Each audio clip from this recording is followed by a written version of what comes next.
নীলের সাথে বিচ্ছেদ ও নতুন ধারাবাহিক নিয়ে একই বলল অভিনেত্রী তৃণা সাহা। বিস্তারিত জানতে ভিডিওটি দেখুন। আজকের নায়ক পরশুরামে নায়িকা চরিত্রে অভিনয় করছে তৃণা সাহা।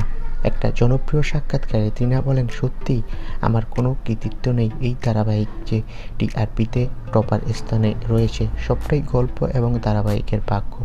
যদি কৃতিত্ব আমার হাতে হতো তাহলে আমার সব ধারাবাহিকই হিট হতো। আমাদের কাঁধে যে দায়িত্বটা রয়েছে সেটা অবশ্যই ভালো করে পালন করতে হবে, কিন্তু মনে প্রাণে বিশ্বাস করি এ আমার একার কৃতিত্ব নয়। তাছাড়া ইন্ডাস্ট্রিতে 9 বছর কাটিয়ে ফেলার পর বুঝতে পারলাম নিজের কাজটা মন দিয়ে না করলে মুশকিল। আমার হাতে একগুচ্ছ কাজ থাকে না, গুটি কয়েক সুযোগ আসে, তার মধ্যে বেছে নিতে হয়। নীলের সাথে সম্পর্ক অবনতি নিয়ে মুখ খোলেন অভিনেত্রী তৃণা সাহা।